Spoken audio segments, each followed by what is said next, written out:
ចាសូមគោរពនឹងជំរាបសួរពុកម៉ែបងប្អូនដែលកំពុងតាមដានជាមួយនឹងក្រុមកម្ពុជាជាទីស្រឡាញ់ចាថ្ងៃនេះគឺជាទឹកថ្ងៃទី2ខែកក្កដាឆ្នាំ2016ហើយក្រុមការងារយើងខ្ញុំបានមកដល់ចាភូមិក្រាំងក្នុងស្រុកបាត់ចាភូមិក្រាំងក្នុងស្រុកបាទីខេត្តតាកែវចាដែលពុកម៉ែបងប្អូនប្រហែលជាបានជួបជាមួយនឹងអ្នកមីងដែលពួកយើងបានផុសអំពីវីដេអូឬក៏ផុសផ្សព្វផ្សាយទៅថាគាត់មានជំងឺបូកពីមុនអញ្ចឹងណាចឹងឥឡូវមុននឹងជួបជាមួយនឹងជីវប្រវត្តិរបស់គាត់ខ្ញុំសូមមកជម្រាបឈ្មោះម្ចាស់ជំនួយសិនដែលគេនឹងផ្ដល់ថវិកាជូនទៅដល់អ្នកមីងផ្ទាល់នៅក្នុងនោះនាងខ្ញុំទទួលបានពីក្រុមអ្នកមីង Poland Live ចាំមានឈ្មោះច្រើនមែនទេតែបែងចែកក៏ច្រើនដែរឥឡូវសូមជម្រាបជូនសិនក្រុមការងារអ្នកមីង Poland Live នោះសរុបជាទឹកប្រាក់គឺយើងទទួលបាន$730ចាក្នុងនោះមានឈ្មោះមិនដឹងជាបងឬក៏មិនដឹងជាពូមិនដឹងជាប្អូនទេគាត់ឈ្មោះដាញ់វីរ៉ាត់និងភរិយាចំនួន$100ចាអ្នកមីង Poland Live គឺចំនួន$100មុខលៀងស៊ីសុកដា$50គៀផុងខំ$50វ៉ាន់សុធារានិងភរិយា$40ណារ៉ា$20ហុងវិចិត្រ$20បូរិននិងភរិយា$20វិចិត្រានិងភរិយា$20អុចសវណ្ណរា$20សារ៉ាគ្រី$30ខៀងទាំង$30បុកហាមាស$30ហងសវណ្ណដា$20ណូរ៉ា$20ពិសិដ្ឋ$10ថេងសុកលេង$10យំចាសំតយុនស៊ីលឹម$10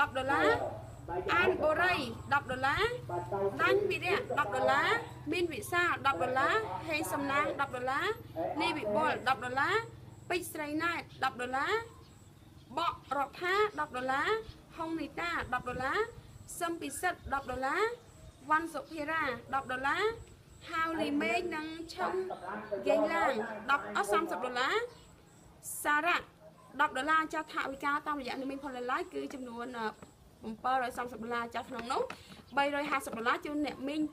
ផ្ទាល់ចាអ្នកមីងទ្រប$130ជូនទៅ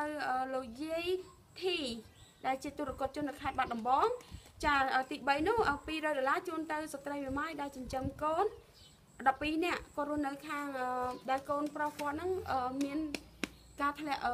កន្សោមធ្លាក់ចូលកន្សោមពោះហ្នឹងជូនទៅគាត់ហ្នឹង$200ហើយ$50ជូនដល់ក្រុមការងារយើងខ្ញុំក្នុងការធ្វើដំណើរហើយមួយទៀតចានាងខ្ញុំក៏ទទួលបានពីចាសម្ភារៈពីបងស្រីអ្នកមនាងទេ2ចា account Facebook គាត់ហ្នឹងទទួលបានមីមួយកេសហើយនឹងត្រីខមួយយួរចាហើយមួយទៀតនាងខ្ញុំទទួលបានពីលោកពូសំយ៉ាំចាគឺចំនួន$100សម្រាប់ជូនមកអ្នកមីងហើយក៏ជូនមកដល់ខាងនាងខ្ញុំនោះគឺ$150ដែរហើយនាងខ្ញុំទទួលបានពីបងស្រីមុំដែល account Facebook គាត់ឈ្មោះកូនតន្សាយតូចគាត់ជូនមកអ្នកមីងគឺ$10ហើយ$60000ទៀតជូនមកដល់ក្រុមកម្ពុជាទីស្រឡាញ់ទុកក្នុងការធ្វើដំណើរទៅខេត្តផ្សេងៗទៀតមួយទៀតគឺនាងខ្ញុំទទួលបានតាមរយៈបងប្រុសកវីក្រាមប្រៃដែលជាក្រុមការងារយើងខ្ញុំដែលទទួលបានថវិកាពីចាបងស្រីប៊ីយ៉ូបូគាត់ជូនចំនួន$50ចាថវិកាដែលជូនទៅដល់អ្នកមីងនោះគឺចំនួន$500បូកនឹង120000រៀលចាក្នុងនោះនាងខ្ញុំបានដោយក្រុមការងារយើងខ្ញុំបានដោយសារមានការស្នើសុំពីម្ចាស់ជំនួយហ្នឹងគាត់ជួយសូមឲ្យជួយទិញសម្ភារៈក៏ដូចជាអាហារញ៉ាំសម្រាប់គាត់អញ្ចឹងណាអញ្ចឹងយើងក៏បានជូនទៅដល់មានន័យថាយើងទិញសម្ភារៈទាំងអស់នេះជូនទៅដល់គាត់ហើយយើងនឹងមានថវិកាជូនទៅដល់គាត់នោះក្នុងការសម្រាប់ព្យាបាលគឺ$1,520,000រៀលចាថវិកានេះដែរសូមជម្រាបថាយើងខ្ញុំនឹងផ្ដល់ជូនចំពោះអ្នកគាត់ជួយទុកគឺប្អូនប្រុសគាត់ឈ្មោះសីហាដែលគាត់រត់ជាអ្នកផ្ដល់ព័ត៌មាននេះជូនដល់ក្រុមការងារយើងខ្ញុំចាជូនទៅដល់គាត់ក្នុងការគាត់ទុកក្នុងការរៀបចំឬក៏ជួយជូនគាត់ទៅមន្ទីរពេទ្យចាអញ្ចឹងណាសីហាចាហើយមួយទៀតអ្នកមីងសុំបង្វែរមកជួបអ្នកមីងបន្តិចសុំអ្នកមីងជួយប្រាប់ថាអ្នកមីងមានឈ្មោះអីអាយុប្រមាណហើយមានកូនប្រមាណអ្នកអូមានអាយុ51 52បងតាមបងមីងយ៉ាកូនមានកូននេះមួយកូន3ចាំមួយក្មួយទៀត4ចាអស់ហើយអាក្មួយនោះចានៅមួយគាត់ហ្នឹងចាហ ហើយជំងឺនេះកើតឡើងដំបូងឡើយប្រហែលឆ្នាំហើយកើតពីមុនយ៉ាងម៉េចវិញរបៀបនៃការកើត Cô này. ពុកទូចទេ Cô phần này. ចា Dạ. Cô phần này. nói còn chi con đuôi lại còn học đây đường nữa lẹt nữa trước bị hurt là lai tao ចា Dạ. Cô phải bay mà. ចឹងតាម83មកណា Dạ. Cô phục chút nhé. ទូចទេហើយយើងអត់អាចដឹងថាវាជាជំងឺអីទេអត់ដែរទៅពេទ្យបណ្ឌិតអត់ដែរទៅអីទៀតចាហើយសម្រាប់គ្រួសារអ្នកមីងវិញគាត់តាមដែលដឹងគឺទទួលបានគាត់ទទួលមរណភាពយូរហើយអញ្ចឹង 3 ឆ្នាំ 3ឆ្នាំហើយគាត់ឈឺអីគេដែរ ទឹកនោម gồm non này ខងខ្នង gồm non hai con riêng tao làm món ទឹកនោមអីគេ ទឹកនោមឈាម